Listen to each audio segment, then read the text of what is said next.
Vamos retomar o nosso Congresso Internacional de Direito e Inovação, nos direcionando ao último painel do dia, que teremos a professora Kathleen Mulholland, o professor Giacomo Palombino e o professor Antônio Pérez Miras. Acho que tenho o prazer de apresentar primeiro a professora Kathleen, que ela é professora associada do Departamento de Direito Civil da PUC, da Universidade Pontifícia Universidade Católica aqui do Rio de Janeiro, coordenadora da graduação da PUC e também do mestrado em Direito Civil Contemporâneo, sempre da PUC. Foi mestre e doutora em Direito Civil pela UERJ e é pesquisadora do Núcleo Legalité PUC-Rio. É uma professora que nos últimos anos se despontou como uma grande autoridade no tema de proteção de dados, inteligência artificial e tudo o que toca direito e tecnologia no Brasil. E é uma alegria tê-la aqui na Procuradoria-Geral do Município proferindo essa palestra sobre os desafios do constitucionalismo digital no século XXI. Professora Kathleen, com a palavra. Boa tarde a todos, a todas. Obrigada, Daniel, pelo convite, a Arícia também, Ingo, pelo convite de participar desse congresso, desse encontro. Eu fico muito contente de estar aqui na mesa também com os meus companheiros de palestra. Enfim, é sempre muito bom falar com o público sobre um tema que eu acho que é um tema contemporâneo. É um tema que traz uma série de possibilidades de reflexão e que, por conta da novidade, faz com que nós tenhamos que pensar nos riscos relacionados à necessária tutela dos direitos e também de eventuais medidas que possam não sancionar, né, Rodrigo, mas que possam eventualmente mitigar qualquer tipo de atividade por parte dos agentes de tratamento de dados que possam, porventura, causar danos aos titulares. Então, a ideia da minha fala... Quanto tempo eu tenho, Arícia? Porque eu boto aqui um tempo, senão eu vou falando. Tá, então tá bom, já botei aqui. A ideia da minha fala de hoje é tratar com vocês de discriminação de gênero por conta do tratamento de dados pessoais, especialmente por meio da aplicação de tecnologia de inteligência artificial. Eu acho que hoje a gente está diante de uma realidade que é inescapável, o fato de que nós estamos, né, diante cada vez mais de uma tecnologia que é pervasiva, uma tecnologia que está no nosso dia a dia. Exemplo, hoje eu vim para cá, para o centro, com o meu Waze, né, e o Waze me indicou um caminho certo, graças a Deus. Geralmente ele me manda para um caminho mais longo, mas é uma tecnologia que a gente usa como se não tivesse nenhum tipo de... como se nós não refletimos a respeito de como funciona a tecnologia, e eu acho que também não cabe a nós fazermos esse tipo de reflexão, nós, digo, não técnicos, né?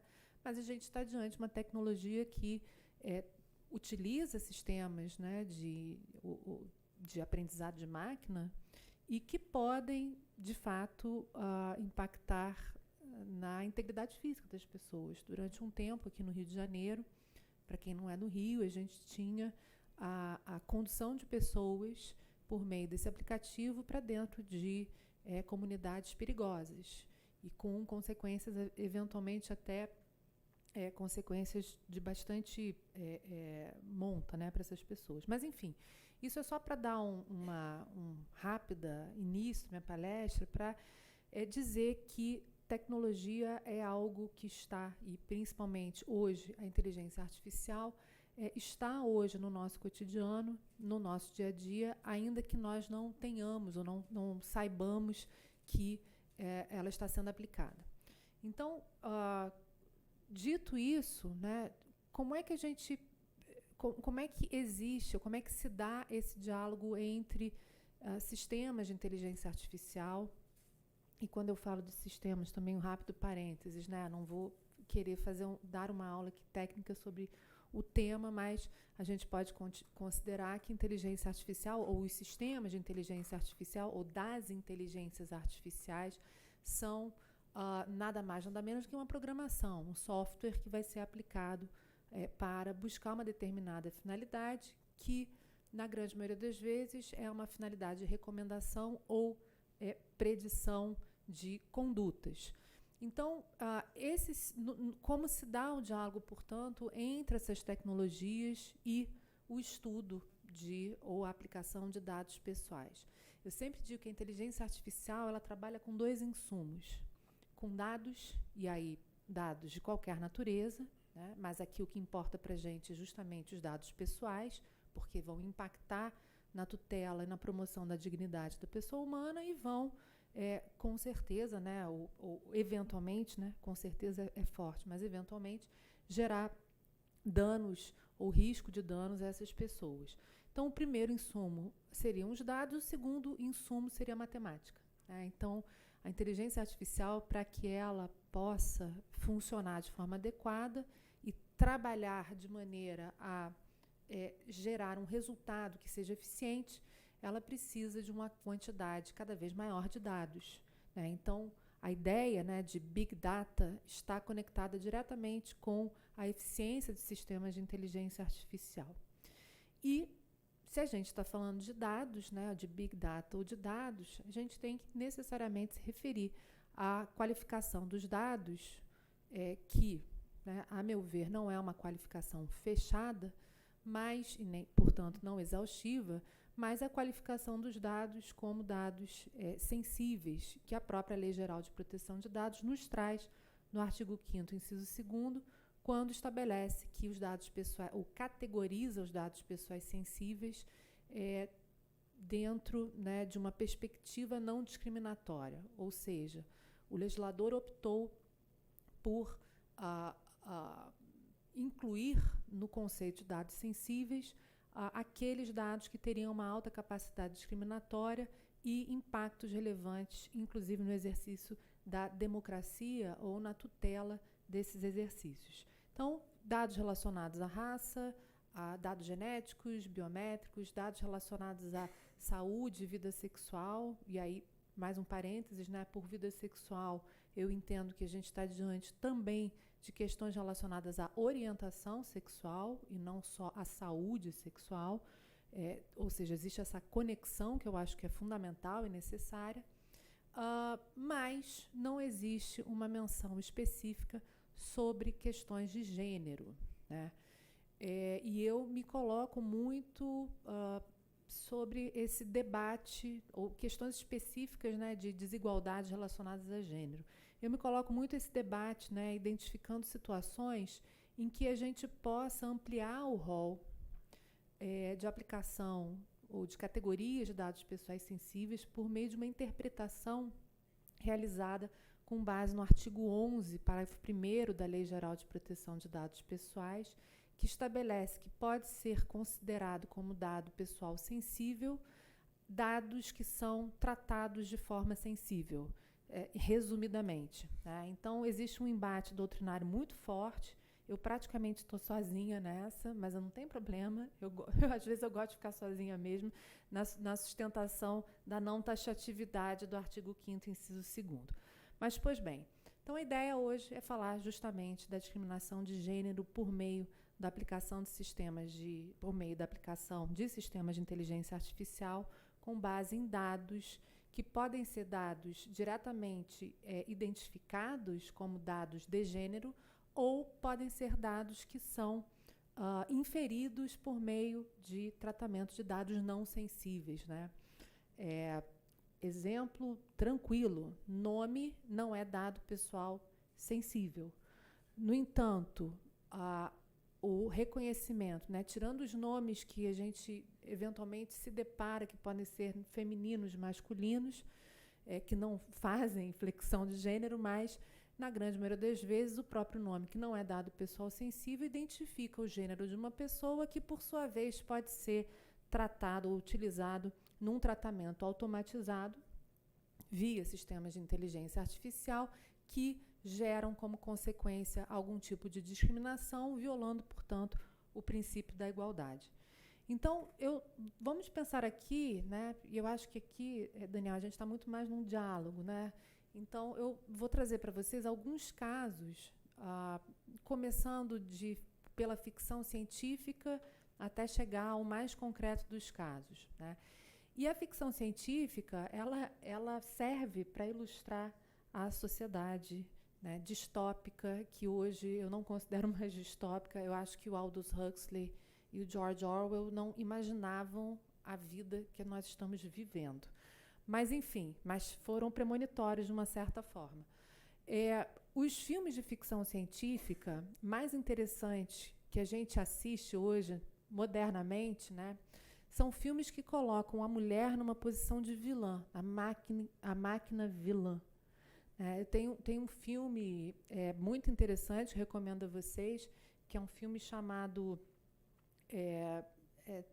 Ex Machina, se eu não me engano, e Ex Machina, que é um filme em que a grande vilã é uma vilã, né? Para os homens héteros, brancos, é uma vilã tenebrosa. Ela é uma mulher máquina, né? Que acaba com os sonhos desse homem semideus. Mas, enfim, se a gente for ver aquela série Westworld, já estou eu aqui falando um monte de spoiler, né? Vocês me desculpem, mas a série Westworld, a gente tem ali umas mulheres, né? Mulheres máquinas terríveis que vão acabar com a humanidade. Enfim, então a gente tem uma representação simbólica bem interessante sobre o feminino, né? O feminino enquanto máquina destruidora, né? Então, já que a gente não se pode socialmente ou culturalmente associar a mulher à máquina destruidora, a gente tira a humanidade daquela mulher e transforma ela numa máquina do mal. Brincadeiras à parte, a gente está diante aí de uma representação que, obviamente, não vai ser levada ao pé da letra, mas é uma representação cultural que pode, sim, ser resultado de uma compreensão sobre o gênero, o papel do gênero na sociedade. Esse é o exemplo mais filosófico. Pensando em exemplos mais concretos de discriminação, né? E aí, quando eu falo de discriminação, eu estou falando de uma discriminação abusiva. Tá? Existem discriminações lícitas, legítimas, claro. O maior exemplo que a gente tem de discriminação legítima são os seguros, né? Os seguros, eles consideram dados que são estatisticamente aferidos, né, levantados, e que utilizam o gênero, sem dúvida alguma, como um elemento fundamental para a precificação dos riscos, né? Exemplo, eu sou mãe de 3 filhos, motorista, meu seguro é muito mais barato do que do meu sobrinho, que tem 25 anos, não é casado, não tem filhos. É infinitamente mais barato, porque, estatisticamente, é comprovado que mulheres nessa faixa de idade, mães de tantas crianças, têm uma capacidade, um cuidado maior do que um jovem rapaz. Mas, enfim, então eu estou me referindo à discriminação abusiva ou ilícita. Há um tempo atrás, a Google, que é onipresente, não preciso nem dizer, né? A Google, ela possui um dos maiores e mais eficientes sistemas de tradução online, que é o Google Tradutor, que está sendo substituído pelo ChatGPT, né? Tomem cuidado com o ChatGPT também. Mas o Google Tradutor, ele é baseado na língua inglesa, que é uma língua que não faz flexão de gênero, né? Acontece que nós, que, né, estamos em línguas latinas, e fazemos a flexão de gênero, o resultado do Google Tradutor era um resultado que levava a eventuais discriminações, que, obviamente, né, não trazem um impacto direto na atividade daquele que realiza a tradução, mas culturalmente pode trazer um impacto relevante na construção do social, né? Então, se a gente, em inglês, né, utilizasse o termo the doctor, em português é o doutor. The nurse, a enfermeira. The engineer, o engenheiro.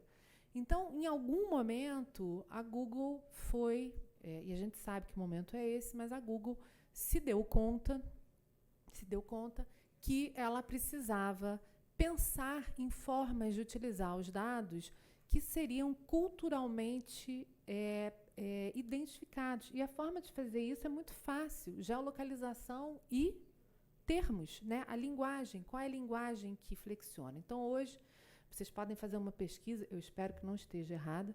Se você faz uma pesquisa sobre The Doctor, o resultado vai ser a doutora, o doutor. Então, você já tem aí uma preocupação na construção social de uma igualdade maquínica, se eu puder, ou uma ação afirmativa da máquina, ação afirmativa algorítmica.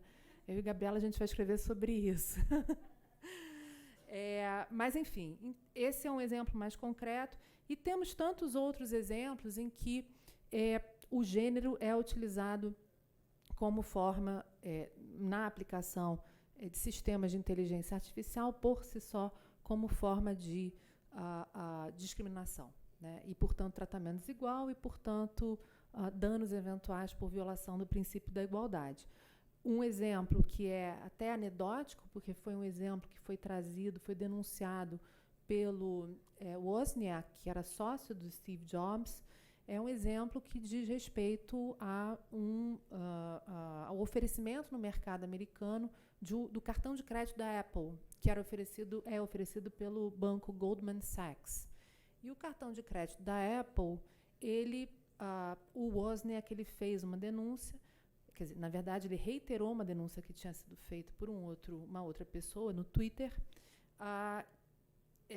que argumentava que a concessão de crédito ou aumento de limite do cartão de crédito tinha sido, numa hipótese específica, definido pelo gênero. E foi identificado dessa forma.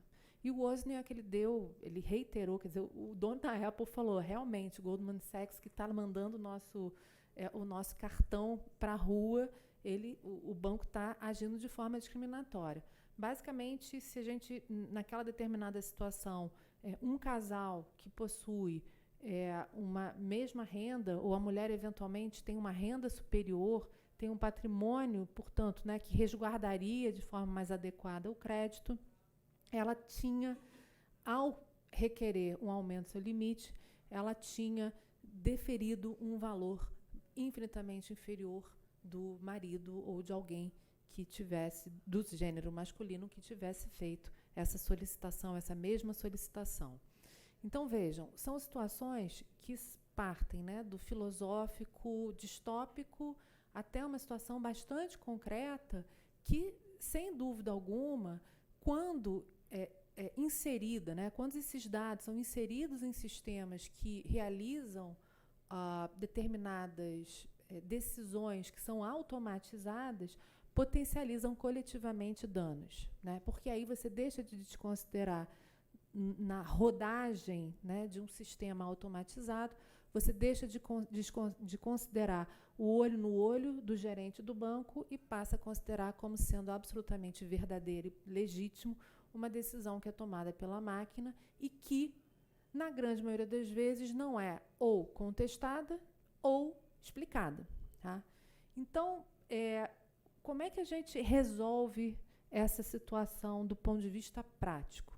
Através de alguns princípios que a própria Lei Geral de Proteção de Dados e que a eventual lei projetada, né, a eventual aprovação da lei projetada, o projeto de lei 2338, que é o marco legal da inteligência artificial, também reconhece dentro da sua principiologia.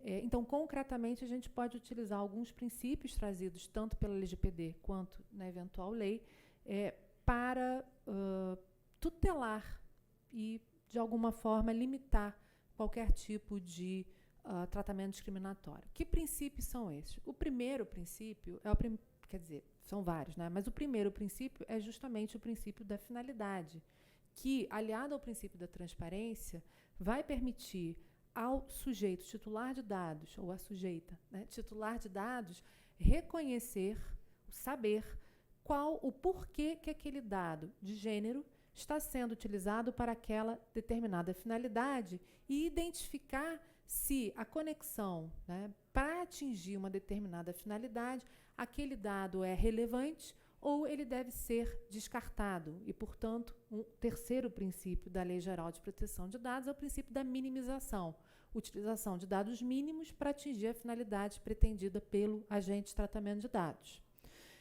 Esses três princípios são princípios que garantem, a meu ver, a possibilidade da titular de dados pessoais contestar e, portanto, se opor ao tratamento de dados pessoais quando o dado gênero for utilizado fora da finalidade precípua, ou seja, fugindo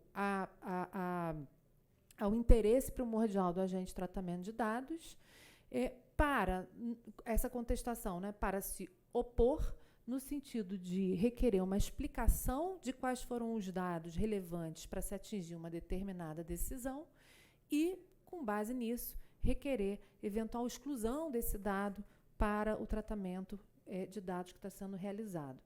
Então, esse tipo de...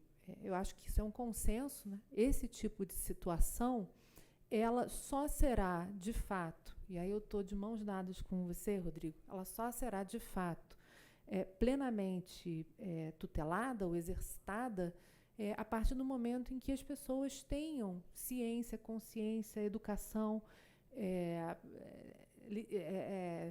literácia, né, em relação à necessária tutela dos dados, dos seus dados pessoais e a identificação dos eventuais malefícios, se puder usar esse termo, que podem advir do uso não especificado de dados que têm uma capacidade discriminatória.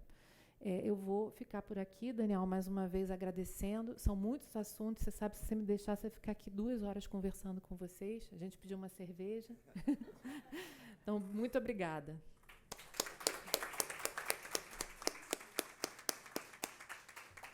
Obrigado, professora Caitlin. Assim, a vontade de te ouvir 2 horas é sempre necessária.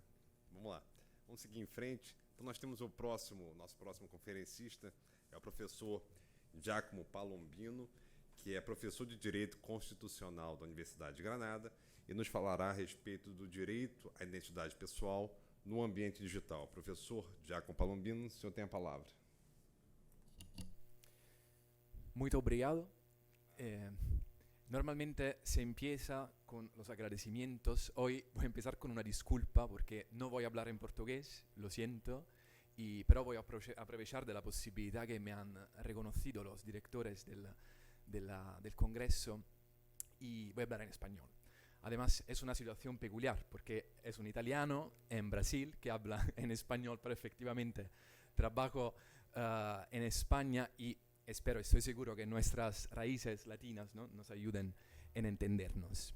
Y muy obrigado a los organizadores, al profesor Ingo Sarlet y al profesor Brandao. Soy extremadamente feliz de estar aquí, no solo por la oportunidad científica de participar en esta ocasión, sino también porque es mi primera vez en Brasil, así que es una ocasión especial para mí. Y también, claramente, gracias a la Procuraduría y al procurador Daniel Bucar por introducir mi intervención.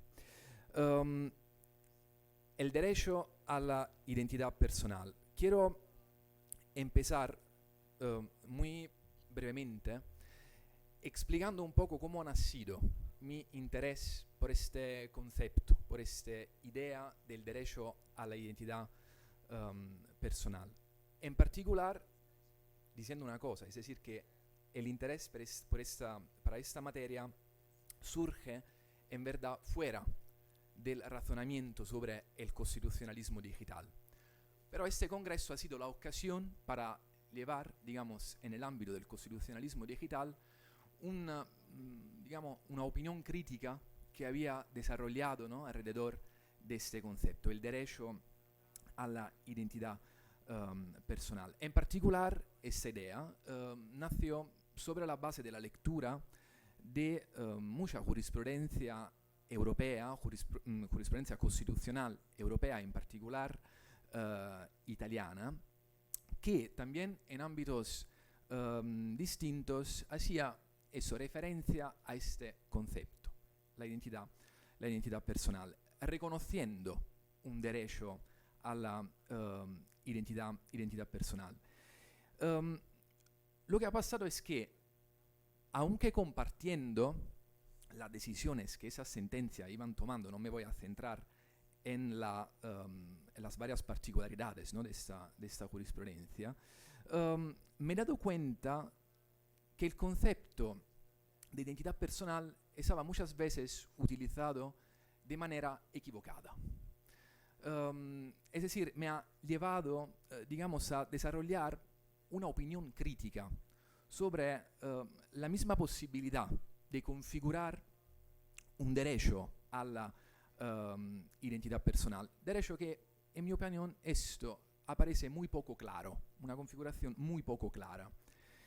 Y en esta dirección quiero adelantar una parte, digamos, de mis conclusiones. Para mí, al menos en el mundo analógico, el derecho a la identidad personal no existe en cuanto derecho autónomo. O mejor, cuando protegemos la identidad personal, en realidad estamos protegiendo otros derechos constitucionalmente garantizados. Sin embargo, mi idea es que ese discurso, esta opinión crítica, puede cambiar precisamente cuando declinamos esta misma reflexión en el ámbito del espacio digital. Lo que intentaré demostrar es que, en mi opinión, es justo en el ambiente digital que se advierte de manera más fuerte la necesidad de afirmar la existencia de un derecho a la identidad personal, en el sentido de un derecho autónomo y, por así decirlo, independiente. Intentaré explicar por qué. Para hacer esto, claramente tengo que empezar explicando por qué tengo esta posición crítica sobre la configuración de este derecho. Es decir, explicar mis dudas sobre la configurabilidad de un derecho a la identidad personal. Y para hacerlo, quiero empezar por esta idea. No man is an island. Ningún hombre es una isla. Esa idea la podemos desarrollar en muchas perspectivas. Pero yo pienso que adquiere un valor extremadamente interesante en el ámbito de mi reflexión. Y esto sobre la base de una consideración de carácter general que de alguna manera resume las criticidades que yo creo existan alrededor, ¿no?, de la configuración de este derecho a la identidad personal. La expresión identidad personal es muy vaga y capaz de generar muchos malentendidos. Y esto porque el adjetivo con que nos referimos a la identidad, es decir, personal, no deja entender una cosa. Es decir, que en realidad, cuando hablamos de identidad personal, nos referimos a un problema colectivo. Me explico de manera más clara. La doctrina y la jurisprudencia muchas veces han traducido el derecho a la identidad personal por medio de una declinación muy evocativa, el derecho de ser sí mismos. Pero como todos los derechos, sin embargo, también ese derecho tendría que exprimir una exigencia, ¿no?, de carácter relacional.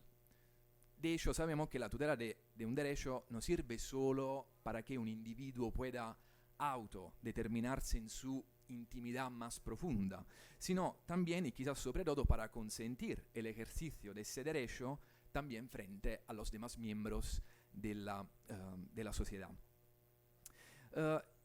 Y esta consideración tendría que valer también para el derecho a la identidad personal, que de hecho es personal, pero tiene que ser leído en su proyección exterior.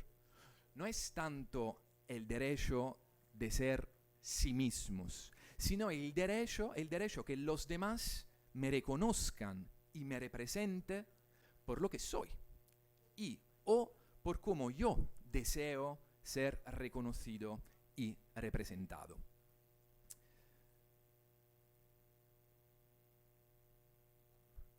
Las diapositivas son en portugués. Espero que no haya falsos amigos. La inteligencia artificial porque justo sobre esta palabra tenía duda. Espero que... la última observación que acabo de hacer me lleva a un cruce, digamos, un dilema. ¿Por qué? Porque una cosa es hacer coincidir el derecho a la identidad personal con un problema anagráfico, por así decirlo, ¿no? De identificación. Cosa distinta, cosa diferente es hablar de derecho a la identidad personal en términos de tutela de una configuración más compleja y orgánica del individuo. Me explico. En la primera hipótesis se afirma una concepción estática de identidad, es decir, lo que coincide con nuestros datos anagráficos, los datos anagráficos del individuo, y permiten su identificación. Nos referimos en particular al nombre, ¿no? Y al apellido, que además algunos ordenamientos califican tanto como un derecho como una obligación. La atribución de un nombre y de un apellido es una obligación al momento del nacimiento, también por razones de seguridad. En la segunda hipótesis se afirma una concepción dinámica de la identidad, es decir, la tutela del individuo no como fotografado, ¿no? En un momento exacto de su existencia, sino observado en el desarrollo de su personalidad. Individuo que cambia, que toma decisiones, que formula y reformula sus pensamientos. Pero entonces, ¿qué tipo de pretensión tendría que proteger exactamente el derecho a la identidad personal? Tiene una componente positiva, es decir, se trata de un derecho de hacer o de pretender algo, o una componente negativa, es decir, la pretensión que los demás miembros de la sociedad se abstengan, ¿no? De interferir en la titularidad de este derecho. A esas preguntas, en verdad, se puede contestar en varias maneras. Está bien la primera solución, está bien la segunda, pueden estar bien las dos o ninguna de las dos. Porque el derecho a la identidad personal puede, de hecho, ser leído en muchas y distintas perspectivas, según los casos concretos que se presentan. Pero es justo aquí, para mí, que se puede observar una componente crítica. Es decir, el hecho que ese derecho a la identidad personal se pueda configurar sobre la base de los casos concretos hace que más probablemente, en mi opinión, más que un derecho autónomo, se transforme en una argumentación jurídica, en un elemento argumentativo que nos permite justificar la protección de otro derecho constitucionalmente garantizado. Solo por dar algunos ejemplos, ¿no? Algunos utilizan el concepto de identidad personal en el caso de la autodeterminación de género. En este caso se afirmaría una excepción de pretensión positiva, es decir, de hacer algo, tal vez también frente a los poderes públicos, ¿no? En particular cuando, por ejemplo, eso no está permitido o es muy obstaculado. Otro ejemplo, atribuir al nombre de alguien, de un individuo, un determinado hecho o utilizar la identidad de alguien para cometer un crimen, ¿no? Claramente en este caso entramos en la esfera del derecho penal y la pretensión corresponde a un obligo de abstención, ¿no? De los demás miembros de la sociedad de distorcer o alterar la identidad de alguien. Llego entonces a esta pregunta. ¿El derecho a la identidad personal corresponde a una situación jurídica autónoma? Yo creo que no. Porque pienso que sea muy complejo, muy difícil hablar en materia unitaria y homogénea de un derecho de este tipo.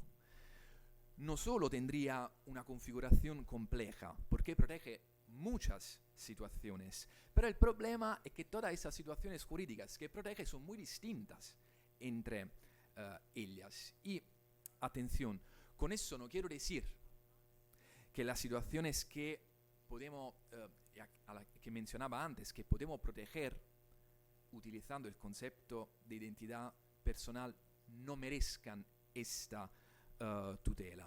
Pero simplemente lo que quiero decir es que normalmente la tutela de todas esas situaciones simplemente se reconoce sobre la base de otros derechos constitucionalmente garantizados. El discurso cambia si entramos, ¿no?, en el entorno digital. Utilizo esta imagen que quizá alguien se recuerda, ¿no?, de Matrix, la película, ¿no?, píldora roja o píldora blu. Ecco, tomamos la píldora blu y entramos en el mundo digital. De hecho, en el entorno digital, todas las situaciones o posibilidades que acabo de describir se mezclan y yo creo que se conectan entre ellas de manera muy estricta. Y es por esto que el resultado de este fenómeno, digamos, que se genera entrando, ¿no?, en el entorno digital, es la individuación de un concepto de identidad personal, quizás paradójicamente, más unitario y homogéneo con respecto a lo que individuamos, digamos, en la vida real, ¿no?, en el mundo, por así decirlo, analógico. De hecho, no es casual que la mayor parte de la jurisprudencia que en los últimos años nos ha hablado a nivel nacional y supranacional de identidad personal, hace referencia a problemas que han surgido en Internet, en las redes sociales, ¿no? Y yo creo que eso no sea casual. ¿Por qué ha sido posible esta construcción, por así decirlo, unitaria del derecho a la, digamos, de la identidad personal en el ámbito de las redes, ¿no?, y del mundo, del espacio digital? Esto ha sido posible, en mi opinión, porque se ha desarrollado alrededor de un único eje: la libertad de expresión. De hecho, eso no nos puede sorprender mucho, porque la gran parte, ¿no?, de la reflexión jurídica en materia de Internet, redes sociales y digitalización se centra justo alrededor de esa libertad y de sus declinaciones: la libertad de información, ¿no?, y la libertad de recibir también informaciones en particular. Y añado, menos mal que sea así, es decir, de hecho, justo el reconocimiento de la libertad de expresión constituye el núcleo de un sistema democrático. La Corte Constitucional italiana, en una de sus primeras sentencias, dijo que la libertad de expresión es la piedra angular del orden democrático. Pero, ¿qué quiero afirmar? ¿Qué quiero decir cuando digo que en el entorno digital el derecho a la identidad personal se caracteriza por una construcción más unitaria y homogénea? Afirmo esto porque creo que en el contexto digital no se asiste a esa bifurcación que decía antes entre concepción estática y concepción dinámica. Eso depende del hecho de que en el entorno digital una reflexión específica sobre uno solo de estos elementos no puede prescindir de la reflexión sobre el otro. Me explico mejor. En el ambiente digital, la concepción estática y la concepción dinámica son dos anillos de la misma cadena que no se pueden separar entre ellos. Propongo un ejemplo, el más común y quizás también banal. Si el profesor Pérez Miras comparte en una red social una opinión, por ejemplo política, el público del profesor Pérez Miras puede reconducir la expresión de aquella opinión justo a él, ante de todo porque lo identifica, o mejor, porque la plataforma permite de identificarlo.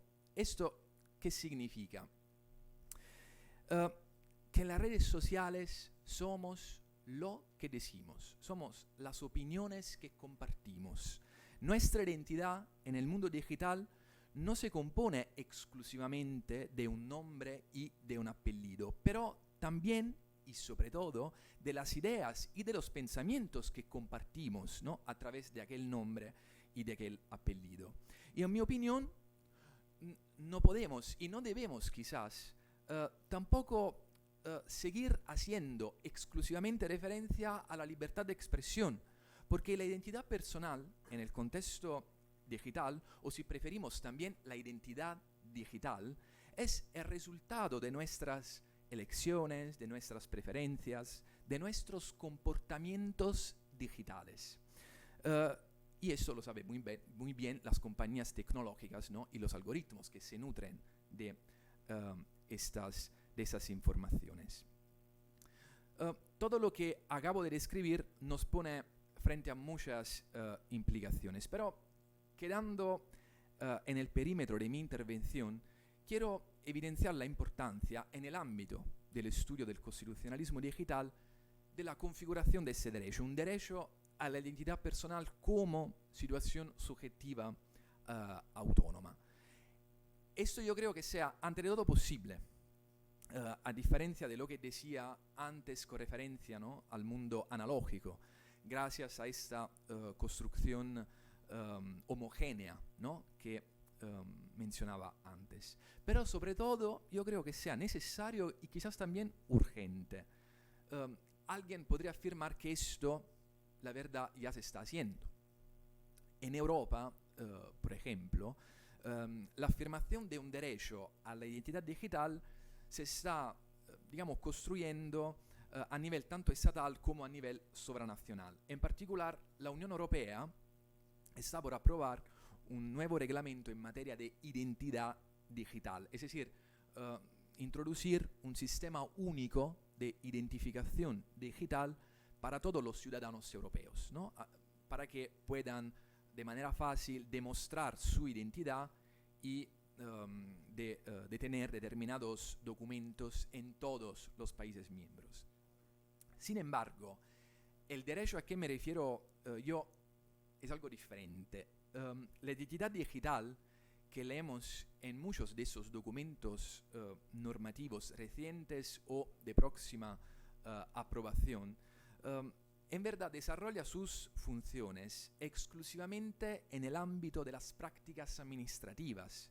Es un instrumento necesario de simplificación que pero no se mueve en la dirección de aquel ambiente digital que mencionaba antes, es decir, las redes sociales. No cabe duda que esto sea también el resultado, ¿no?, de los límites que conocemos muy bien, con referencia, ¿no?, a la posibilidad de regulamentar las plataformas online y las aplicaciones de Internet. Pero si hay una manera para superar algunos límites, quizás yo pienso que sea justo afirmando la configuración y el reconocimiento de un derecho, y entonces de un instrumento que la jurisprudencia pueda utilizar. Ecco, el derecho a la identidad personal o a la identidad digital. Y ya voy a las conclusiones. ¿Cómo podemos proceder en esta dirección? En primer lugar, construir una tutela de la identidad digital que ya no se funde exclusivamente alrededor de la libertad de expresión, sino alrededor de la idea que en el contexto digital la persona al día de hoy proyecta una parte consistente de su propia existencia, que está hecha también de comportamientos e interacciones que no pueden reducirse a la sola esfera, ¿no?, de la libertad de expresión. Además, pregunto, ¿por qué una identificación segura y cierta se está promoviendo solo en manera muy sólida en el ámbito administrativo. Y no se llega a lo mismo también en el ámbito de las redes sociales, donde todo el conjunto de los derechos al día de hoy puede ejercerse. Una identificación segura al momento de acceder a una red social generaría también una mayor responsabilidad del usuario de las redes sociales. Y todo ello es muy importante para mí también para adelantar las evoluciones que nos esperan y los riesgos que esas evoluciones podrían generar. Pienso, por ejemplo, en el metaverso, en el desarrollo, ¿no?, y difusión de aquel mundo paralelo y virtual donde el individuo, ¿no?, podrá ejercer de manera siempre más evidente todo el conjunto de sus derechos fundamentales. Concluyo contestando a una pregunta que quizás alguien me podría hacer. Y esa pregunta es, al final, hablar de derecho a la identidad personal digital no es lo mismo que hablar de datos personales. Al final, la protección de esos datos no absorbe todas las cuestiones que, ¿no?, he presentado en mi ponencia. Para mí, no. Porque el problema al que me refiero yo no es tanto cómo protegemos o cómo vienen utilizados estos datos. Hablar de derecho a la identidad digital, para mí, significa garantizar dos exigencias, una individual y la otra colectiva. La individual corresponde con el libre desarrollo de la personalidad, un principio fundamental del constitucionalismo contemporáneo y que no encuentra afirmación, yo creo, en la tutela del dato, porque el dato no cambia, el dato es una fotografía siempre igual a sí misma. Y de hecho las problemáticas relativas al derecho al olvido lo demuestran, porque de hecho el dato no representa, no refleja el desarrollo de la persona. Hablar de derecho a la identidad, al contrario, se dirige justo a esto, es decir, afirmar como el espacio digital sea también un espacio donde el individuo ejerce todos sus derechos y ejerciendo esos derechos desarrolla su personalidad. También, lo repito, en un contexto digital. La exigencia colectiva es la de garantizar, sobre todo a través de mecanismos de identificación digital cierta, como proponía antes, los demás miembros de la sociedad, la comunidad en su conjunto, es decir, el conjunto de las personas que interactúan en el espacio virtual. Es por esa razón que he decidido de cerrar mi ponencia con esta imagen. Empecé afirmando que ningún hombre es una isla, pero quizás es una península, porque si por un lado su identidad se cruza e interactúa con la de los demás individuos que viven ¿no?, el espacio digital, por el otro lado también está abierta a este desarrollo, está abierta, digamos así, al mar, un poco como Río de Janeiro o un poco también como mi ciudad, Nápoles, ¿no?, con un pie en la tierra y con un pie en el mar. Muchas gracias por su atención. Muy obrigado.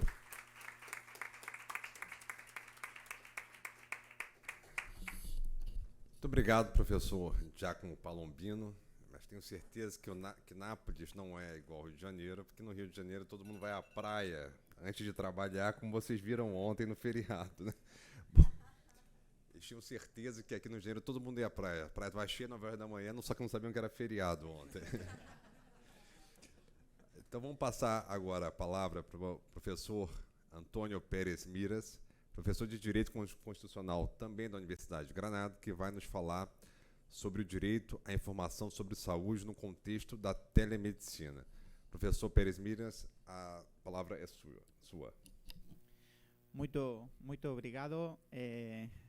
Sou honorado de estar aqui na Procuradoria General do Município do Rio de Janeiro. Obrigado pelo convite, especialmente ao procurador-geral, professor Daniel Bucá, também a Alicia Correia e obviamente, aos organizadores, aos coordenadores científicos deste primer congreso, o profesor Rodrigo Brandão e o amigo, o professor Ingo Sarlet, que sempre me fa venir a Brasil a falar de temas digitais. E puedo decir que é o maestro que me fa falar junto ao professor Balaguer sempre de constitucionalismo digital. É para mim uma honra muito grande. Eu quero também agradecer a plateia para estar aqui a esta hora para escutarme en questo portuñol. En este portuñol que pido disculpas de antemano, pero trataré de falar o mais lentamente possível para falar deste tema que, en realidade, de meus temas preferidos porque é a minha linha de pesquisa, que é o direito de saúde. Eu tenho também a linha de pesquisa de federalismo e, então, como decía, gracias también a profesor Balaguer Callejón y profesor Ingo Sarlet, esta línea de pesquisa de constitucionalismo digital. Eu vengo a falar do direito à informação sobre saúde no contexto da telemedicina. A primeira parte deve-se clarificar este conceito de direito à informação sobre saúde. Disclaimer. A tradução é de Google Translator, del Google Translator. Então, não é minha. Eu acho de haver repassado bem as palavras, mas não como encruzilhada. Não tem claro muitas vezes que seja correto. A primeira parte da minha palestra será clarificar este direito à informação sobre saúde, porque todos pensamos que conhecemos o direito à informação de saúde, mas veremos que, em realidade, é uma questão que é muito aberta por el momento, e este direito lo centraremos em questo contexto da telemedicina, isto é, na saúde digital, e, como veremos, no conceito de constitucionalismo digital. Devemos começar pela definição de saúde da OMS, que é muito importante de lembrar sempre esta definição. É estado de completo bem-estar físico, mental e social, e não apenas a ausência de doença ou de enfermidade. Com esta premissa, podemos dizer que as dimensões da proteção da saúde se podem ver em dois eixos. Eixo primeiro, que arriba, é uma dimensão individual, que são os cuidados à saúde. Esta é uma das palavras que não tem claro que seja o mesmo em espanhol. É a medicina que te cura, não? A medicina normal, não sei se podemos usar o término normal. De outro lado, está a dimensão coletiva, que também conhecemos nos últimos anos muito bem, que é a perspectiva da saúde pública. Com a pandemia, todos sabemos a importância da saúde pública.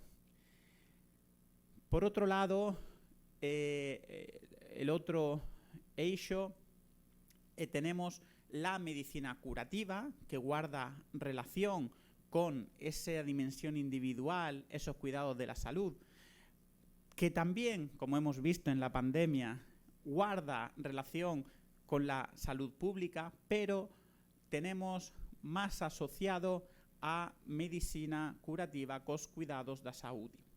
E tamén temos unha medicina satisfactoria, que espero que non sea tampouco un falso amigo. A medicina satisfactoria é esa medicina, ¿no? Se entiende que vamos al médico, pero que realmente no lo necesitamos, ¿no? Estamos pensando, por ejemplo, en los casos de medicina estética, pero es medicina y, por tanto, también aplica la información sanitaria. Temos o conceito de saúde, as dimensões da proteção da saúde, e então vamos a falar do direito à proteção da saúde, que são 3 áreas. Eu tomo a clássica repartição trimestre das obrigações. Obrigação de fazer, obrigação de dar e obrigação de não fazer. No contexto medical, a obrigação de fazer é a proteção de saúde individual e coletiva em sentido estrito. A obrigação de dar é a assistência médica, essa medicina dos cuidados.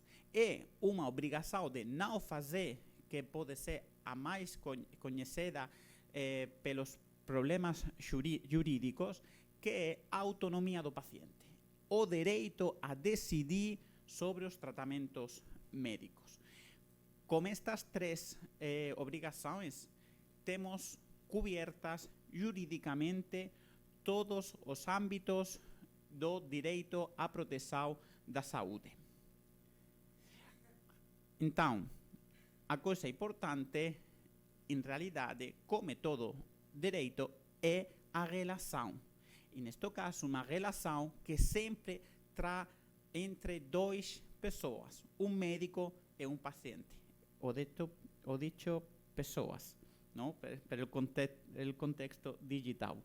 Um médico e um paciente. Acho que todos sabem que a medicina está cambiando. Passa do paradigma paternalista en la que o médico era Dios, el rey, el que todo lo sabe y el que decide, a un paradigma personalista en el que el centro es el paciente, porque es el sujeto de los derechos.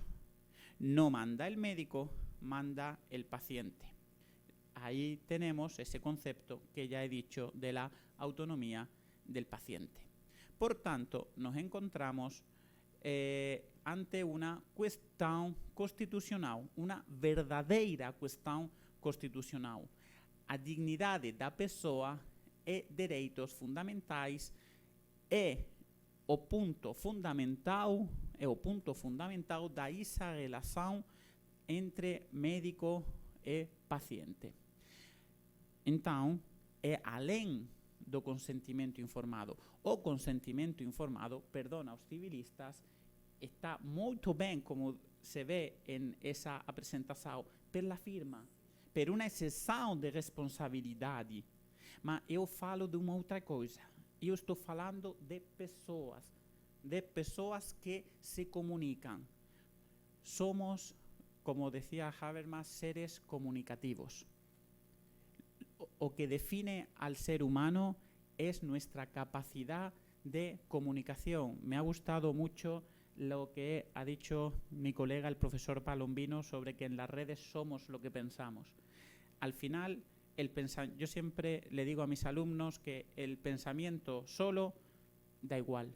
El pensamiento es importante en el momento en el que se comunica. De ahí que las libertades comunicativas sean máis importantes no tráfico xurídico da sola liberdade de pensamento. Porque aí é quando se crea a interação humana. O direito à informação sobre saúde é um corolário dos direitos fundamentais existentes, mas que viene marcado precisamente por el momento en el que una persona libremente debe ir al médico. Libremente debe ir al médico. Eu puedo estar enfermo y no querer ir al médico. La enfermedad no determina que yo vaya al médico. Es mi voluntad, è a mia volontà di curarmi o que me fa andar al médico. Yo puedo querer quitarme esta gran nariz con la que la genética me ha dado y puedo ir al médico a hacérmela más pequeña o más grande, nunca se sabe, ¿no? Es mi libertad. Por tanto, en ese momento, lo que importa para poder decidir en esas tres obligaciones que veíamos es la información que yo doy y la información que yo recibo. Un médico, como un jurista, como un abogado, somos traductores. No solo la traductora que está intentando traducir ahora mi traducción en no sé qué idioma. ¿Por qué digo esto? Un abogado traduce un problema al mundo jurídico. Un médico traduce esa sensación de ausencia física, mental, de bienestar, lo traduce, en el caso de la medicina occidental, a datos médicos sobre base científica. Y esto es importante, porque la medicina occidental se basa en dados que pueden ser estudiados cientificamente, que pode ser também um problema, esta questão. Então, o direito à informação de saúde é direito de proteção de saúde, é direito à vida, é direito à integridade física e moral, é liberdade de consciência e pensamento, é liberdade religiosa, é liberdade à privacidade. É tudo isso, porque no momento da relação médico-paciente, todos estes direitos fundamentais estão em jogo. Então, é uma relação constitucional. Quais são as informações sobre saúde? Não são apenas os cuidados. Essa é uma parte das informações de saúde. É também importante informações epidemiológicas. A questão genética, a questão da pesquisa em biomedicina, mas também as questões jurídicas e as questões econômicas. Se eu quero fazer a operação de meu nariz, eu devo saber quanto custa, porque a Previdência Social não me paga esta operação, salvo que tenha um acidente, ojalá que não seja assim. E a obrigação é também uma informação jurídica. Nós somos livres, por exemplo, para abortar. Há umas questões jurídicas para exercer un derecho, en el caso de que este derecho exista. No es una cuestión médica, o sea, médicamente se puede, pero el derecho lo impide. Luego tamén o mundo jurídico é unha información sobre saúde. Este dereito a información sobre saúde, que é resumido moi velozmente, é un problema na sociedade digital. Não, porque existe a saúde digital. E o que é a saúde digital? A posição da OMS nos diz que a sanidade digital parte del... é muito lejos, estoy muy lejos para ver. Parte de una lejanía, parte de ciudades, pueblos remotos. Aquí en Brasil, imagino toda la zona del Amazonas, por ejemplo, la necesidad de acercar la medicina cuando no se tienen medios personales. Y se usa las nuevas tecnologías de la comunicación y la información para hacer llegar la medicina, una respuesta básica, primaria, evidentemente. Estamos en un elemento rudimentario, podríamos decir. A saúde digital tamén comporta, según a OMS, unha aspiración a unha verdadeira cobertura universal de saúde, que isto é moito importante pela saúde colectiva. É moito importante unha verdadeira cobertura de saúde universal. E, por último, as tecnologías digitais são ferramentas vitais para promover a saúde, manter o mundo seguro e servir aos vulneráveis, que é o outro conceito muito importante que temos que ter presente, a vulnerabilidade. A vulnerabilidade como elemento quando o direito deve precisamente ser mais efetivo. A saúde digital e as informações sobre saúde. Isto implica que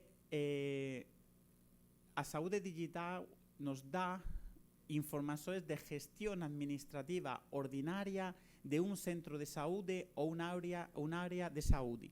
Es la primera fase, cuando pensamos na tecnología, ¿no?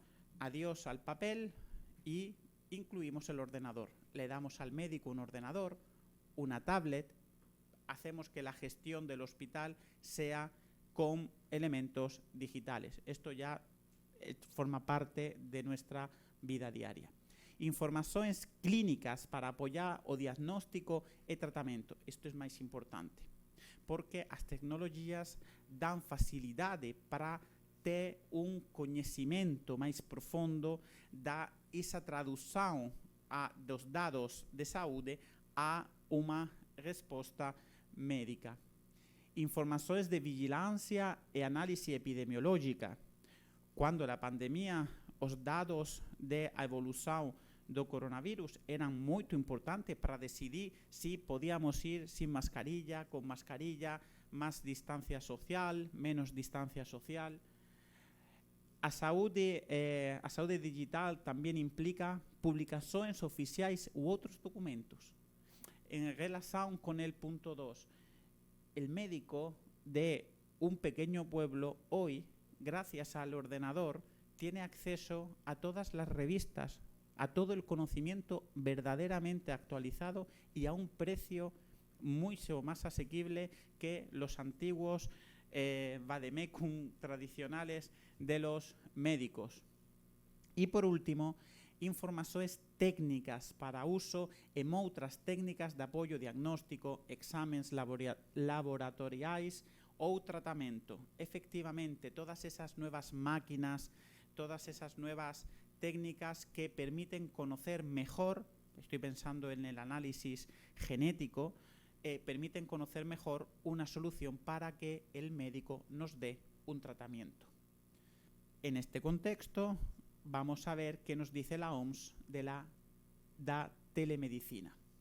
E nos dice, textual este conceito, a prestação de serviços de atenção primária, visto que a distância é um fator crítico por profissionais que utilizam tecnologias de informação e comunicação para troca de dados, para fazer diagnóstico, recomendar tratamentos e prevenir doenças e agravos, bem como a formação contínua de profissionais de saúde ou em atividades de pesquisa e avaliação, a fim de melhorar a saúde das pessoas e das comunidades em que vivem. Sempre a duas perspectivas. Podemos fazer uma classificação da telemedicina porque não é um conceito unitário. Telemedicina implica a teleconsulta, que é a clássica relação médico-paciente mais a distância. Que isto agora, com a pandemia, se ha multiplicado. Es muy normal ahora hacer teleconsulta. Por ejemplo, en Andalucía, mi tierra, en España, la aplicación ya te permite pedir cita o presencial o telefónica. Y tú decides, se supone, qué es lo que prefieres. En realidad no es así, como luego veremos. Teleconferencia. A teleconferencia significa que varios profesionais trocan ideas sobre un paciente que non está presente. É unha forma de traballar o que se chama a medicina n'equipe. Telediagnóstico. O profesional de saúde é un especialista que emite un exame médico. Normalmente o médico de atención primaria que debe consultar con os dados que dá o especialista. Tampoco está presente el paciente. Telemonitoramento. Isto é moito importante coas novas tecnologías, sobre todo del 5G. Obtener informações continuamente ou en intervalos, armacenar esos dados e analizarlos. E por último, el teletratamento, asistencia médica ao paciente, en especial a telecirugía, que está cada vez más desarrollada y se está pudiendo hacer efectivamente.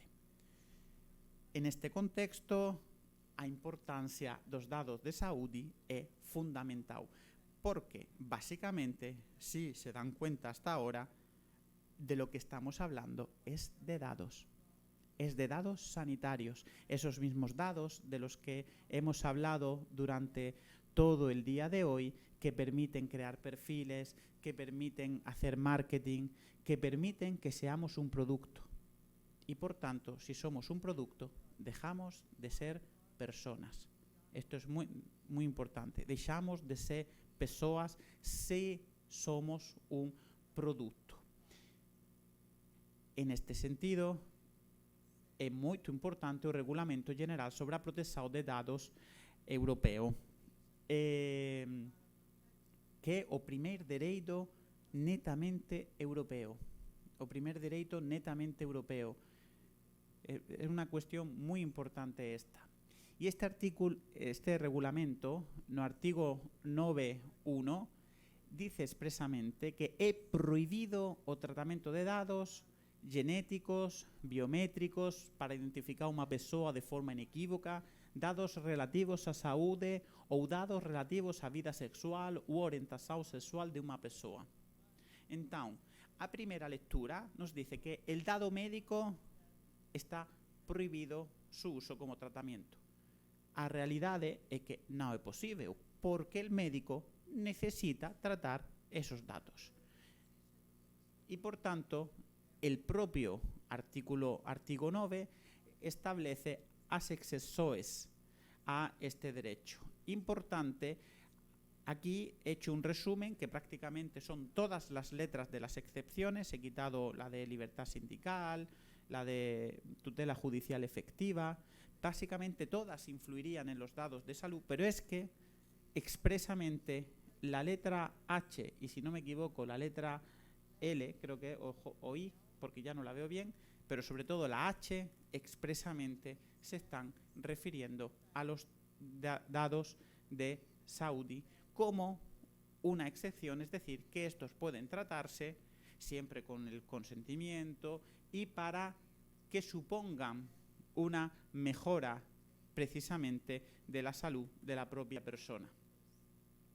Se ve como en todo este artículo 9, que hemos visto que es más amplio, no es solo sobre Saudi, es importante al final el tema de Saudi, que el artículo 9.3 dice expresamente que cuando se refiera a los fines referidos a la línea H, se os dados foran tratados por ou sob a responsabilidade dun profesional sujeito a obrigación de sigilo profesional, entón se poden usar directamente estos dados como un tratamento. ¿Por qué? Porque hai sigilo profesional. Ainda máis, artigo 9.4 dice que solo exclusivamente con los datos genéticos de saúde biométricos os Estados membros poden mantener ou impor novas condições, incluindo limitações.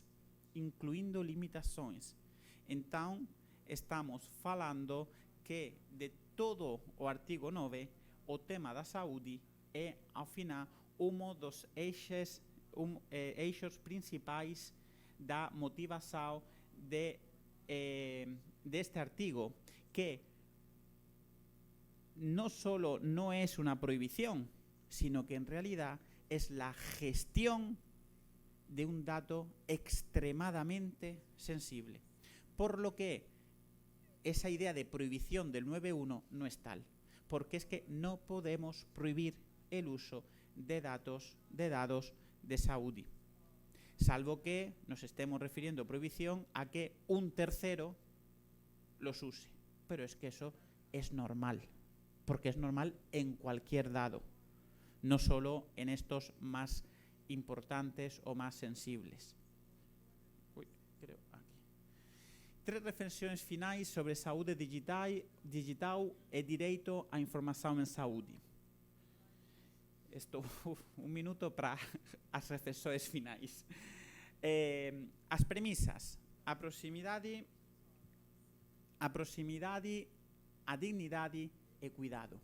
Estas son, para min, o que significa este direito á información á saúde.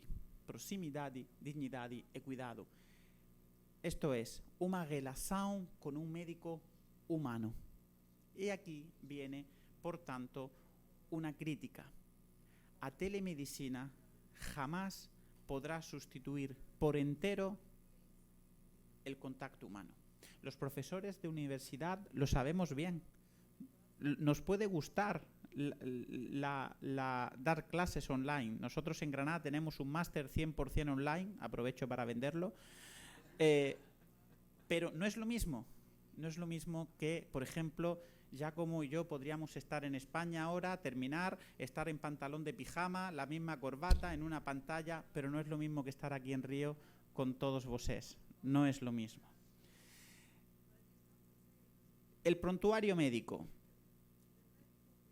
Se dice así, ¿no? Prontuario médico. El prontuario médico necesariamente tiene que pasar por muchas manos, el prontuario médico. Si queremos hacer un buen prontuario médico, en el que de verdad, en un momento determinado, imaginemos a mí, bueno, a Giacomo le pasa algo, ¿no? Y necesitamos llevarlo al hospital. La tecnología, en realidad, hoy nos permitiría que el médico de aquí subiera todos sus datos de salud, especialmente alergias a medicamentos, estaríamos más tranquilos. ¿La realidad cuál es? Que eso no existe. ¿Por qué? Por los problemas burocráticos, por los problemas de los estados, la existencia de naciones, la existencia de fronteras. A saúde digital non entende de fronteiras. A inteligencia artificial é el gran reto de la medicina digital. ¿Yo quiero que el diagnóstico me lo dé un algoritmo? Esa es la pregunta. Y esto entronca con esos derechos de los que hablábamos al inicio. Mi libertad de conciencia, mi libertad de pensamiento, mi libertad... ¿Quiere realmente fiarse de que una máquina decide cuál es el tratamiento sin ningún contacto humano del médico? ¿El médico que va a ser? ¿Un especialista informático y en medicina? ¿Que va a programar un algoritmo? No sé yo. Pero por ahí vamos, ¿eh? Por ahí se van los estudios. Por ejemplo, el cirujano que opera a distancia y la máquina, el ordenador le dice, no, eso no lo puedes hacer. Eso ya existe, ¿no? Saltan luces, ¿Hasta qué punto nos vamos a fiar de eso? Porque nos dicen que la tecnología es segura, pero justo lo que estamos viendo al inicio de esta sociedad digital es que hay muchas sombras todavía en esta sociedad digital. Y por último, el último problema, a privatización da saúde. O mundo digital pode facer que a saúde sexa un produto, porque, ao final, o que sabemos hoxe é que todas as persoas en la relación do mundo digital es que somos un producto comercial. ¿Por qué a saúde será diferente? No profundizo más porque me pasé de tiempo. solo me queda agradecer y desearles a todos ustedes mucha salud.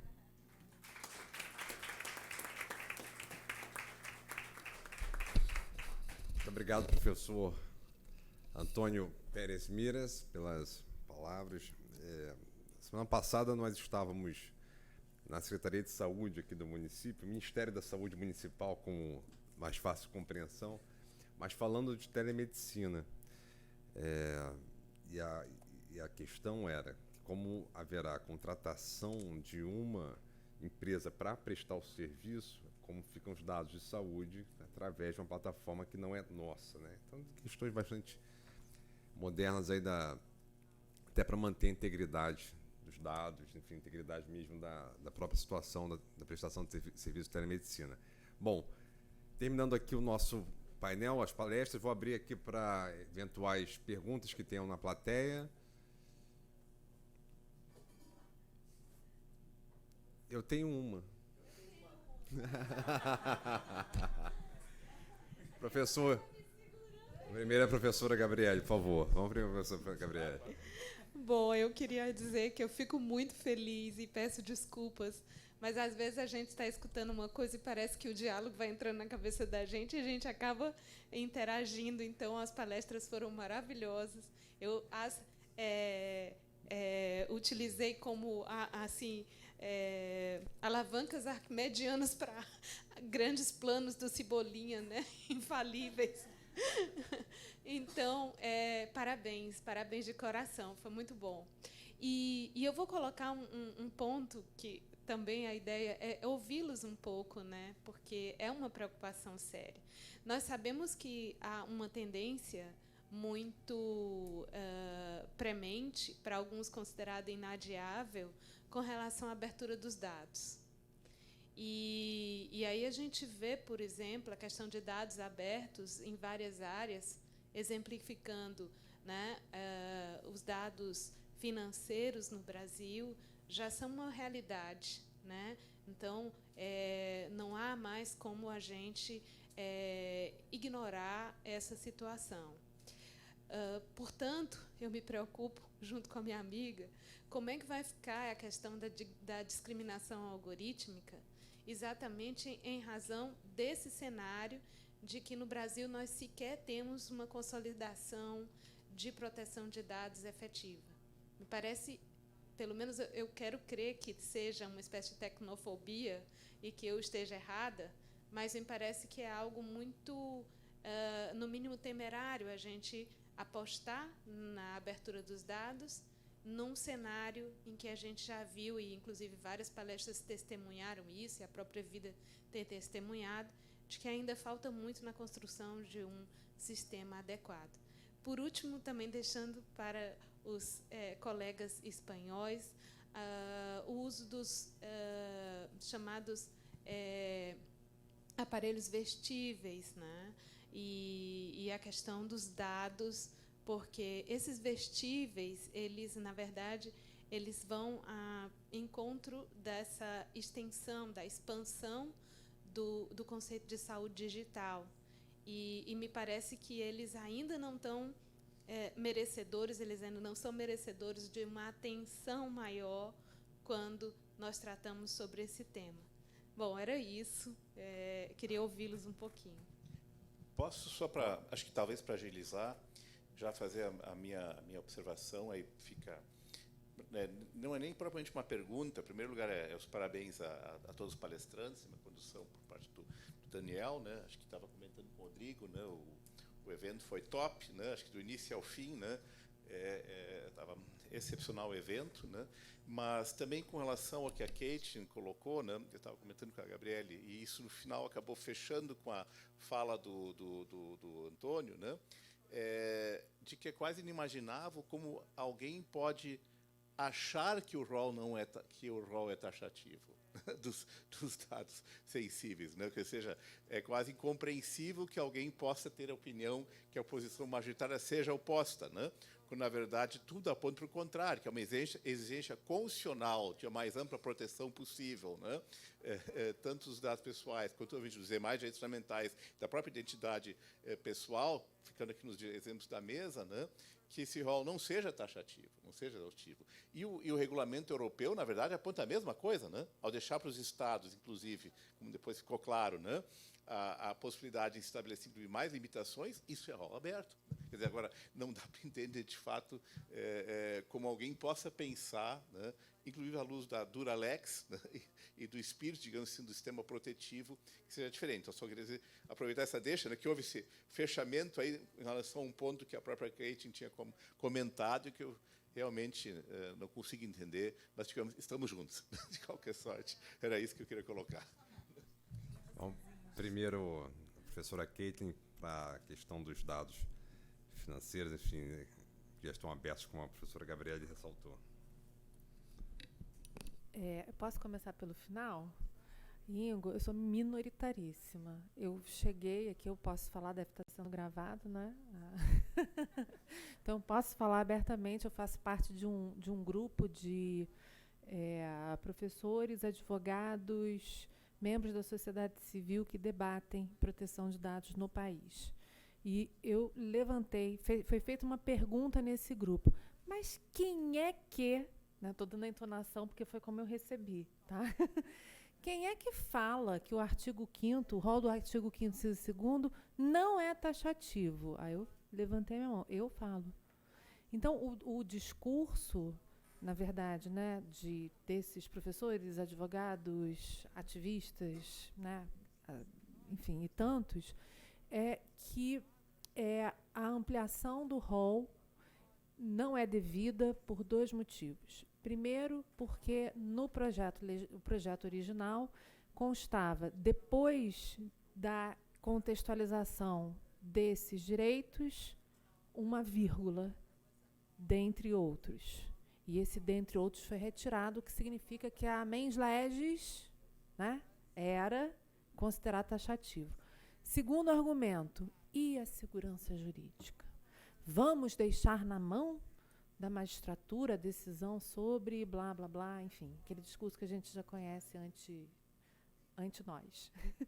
Mas, eu acho que o argumento principal é o seguinte, o artigo 11, parágrafo 1º da LGPD fala expressamente nisso.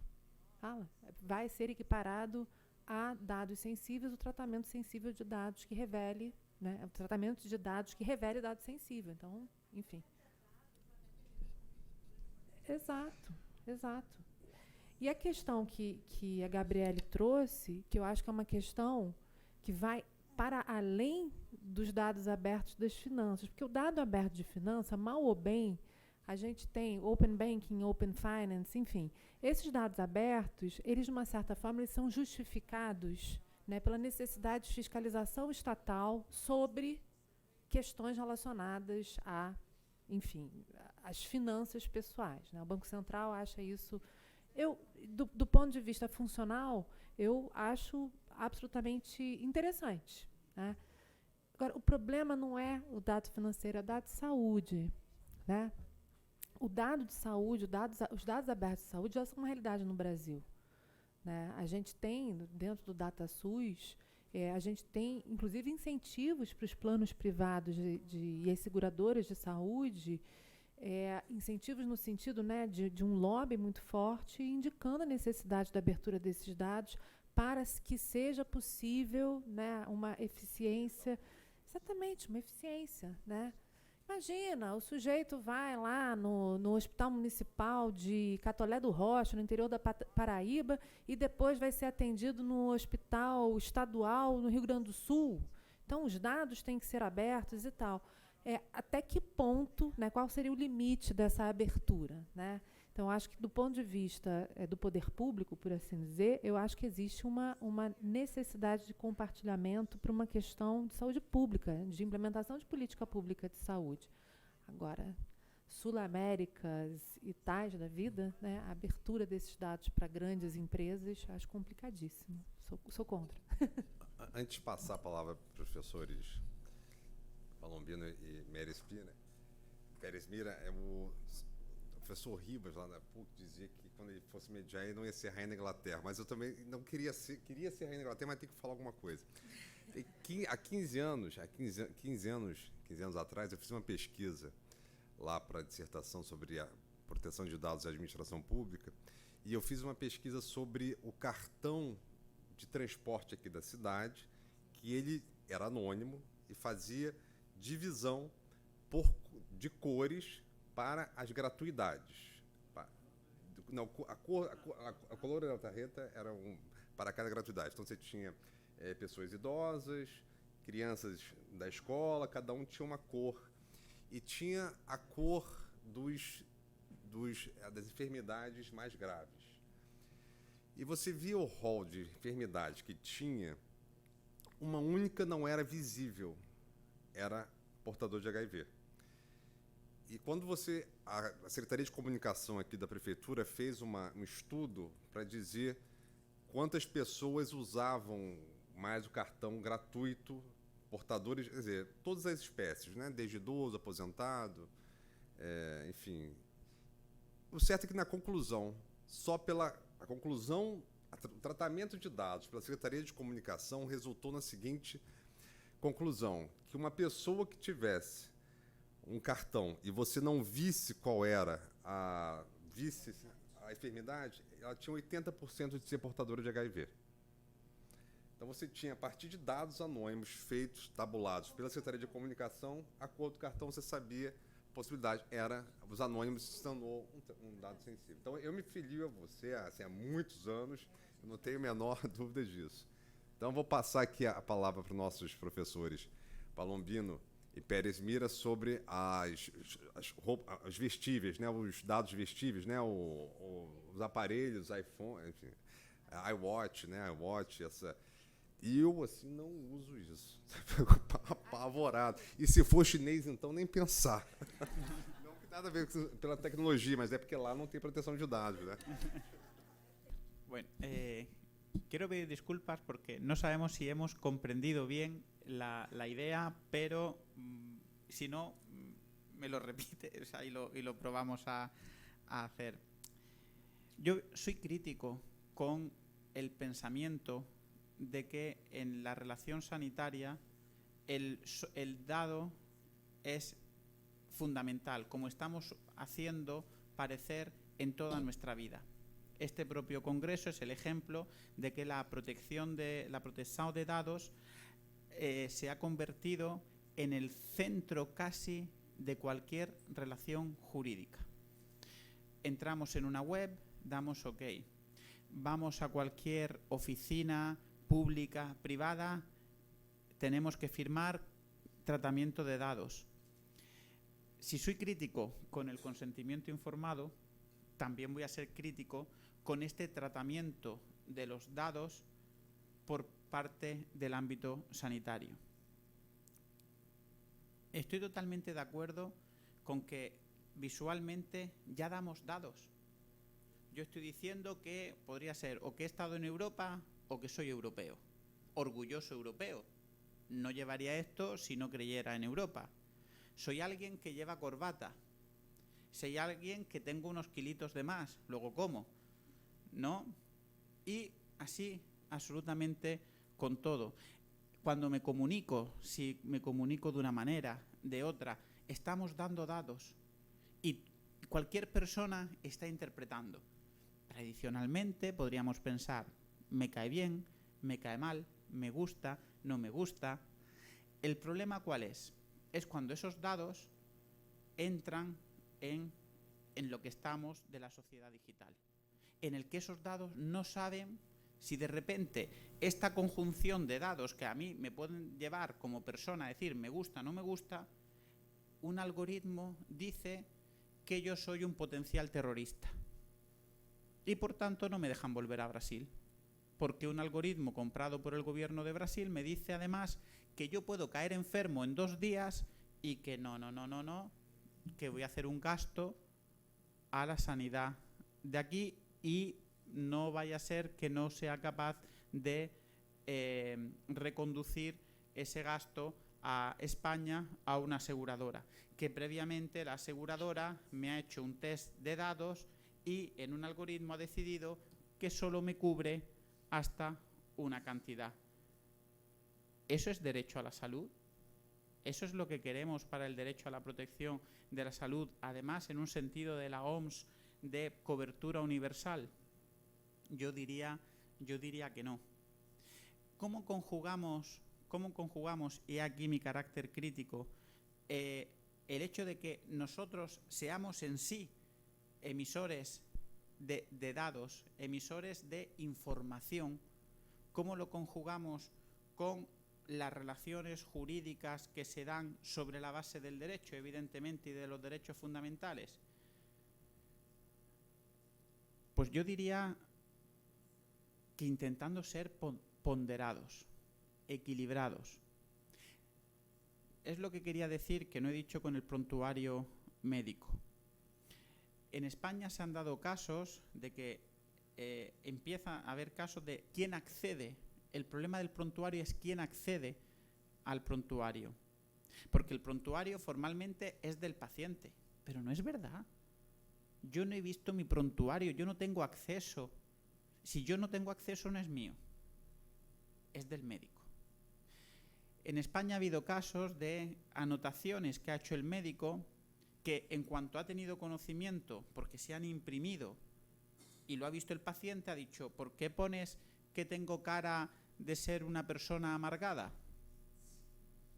¿No? Y eso ha conllevado un juicio y una condena al médico por poner datos que no eran de la salud.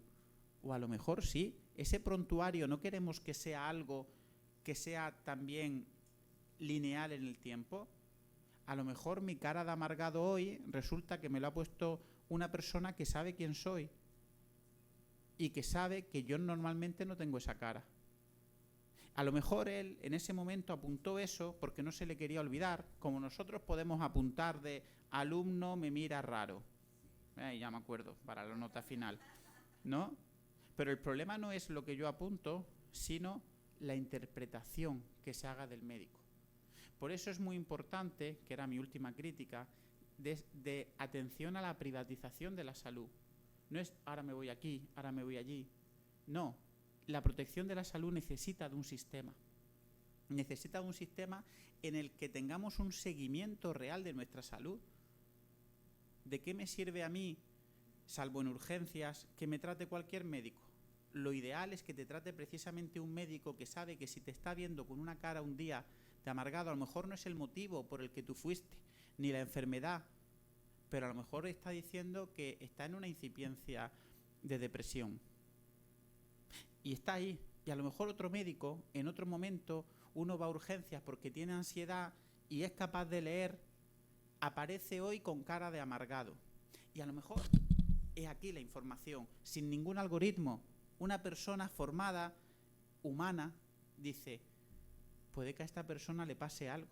Y la ansiedad no sea producida porque el exceso de trabajo, que es lo que decimos, al menos en Europa, y por lo que nos dan las pastillas para la ansiedad. A lo mejor es simplemente que alguien se da cuenta que hay otro problema. Un problema de salud mental, por ejemplo. Que, como no hay dinero para pagar una verdadera salud, que de verdad nos dé ese completo estado de bienestar físico y mental, en realidad estamos parcheando lo que al final implica es la dignidad de la persona.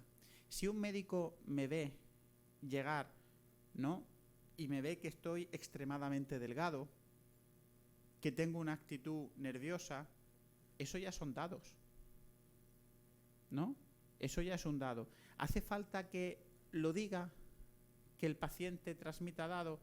Entonces estamos diciendo que algo que el paciente no ha transmitido acaba teniendo el mismo valor o menos valor que propiamente el dado que expresamente se ha querido dar, porque eso no lo resuelve el reglamento. Porque como trata el dado de una manera abstracta, ¿no? ¿Cómo se resuelve el problema? Mientras que el médico que pueda ver, que pueda analizar, que pueda, más allá de lo que comuniquemos verbalmente, también tiene que poder anotarlo y, sobre todo, interpretarlo y hacer que otros, establecerlo en el prontuario, de manera que otros médicos también puedan sacar de ahí una información. Porque, insisto, el dado por sí solo no es información. Y el peligro es que esos dados, que la medicina se dirija hacia el punto de que solo los dados metidos conforme a lo que previamente un informático o un médico informático ha decidido, eso se convierta en lo que nos va a dar el parámetro de una enfermedad. Eso no casa con la definición de la OMS de lo que es la salud, porque no se trata de enfermedad.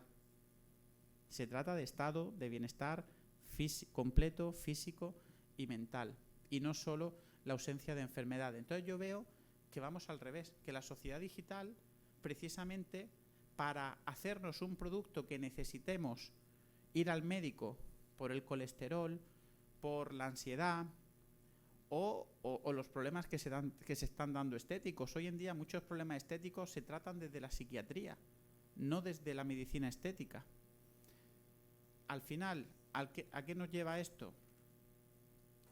Que yo considero, estoy un poco en la línea también del profesor Palombino, es como la sociedad digital es una gran oportunidad, es para ser esa península, pero corremos el riesgo de que precisamente la sociedad digital nos convierta, yo sí creo que nos puede convertir en auténticas islas en el que precisamente sobre el pretexto de que el dado está garantizado, está protegido, además en Europa, insisto en esta idea que a lo mejor en Brasil no se termina de entender, pero el hecho de que toda la regulación de un derecho fundamental no esté en una constitución, en las constituciones, sino en un reglamento de la Unión, un derecho fundamental, el más básico que hay en esta sociedad digital, es importante y nos tiene que hacer pensar, cuanto menos, si esta regulación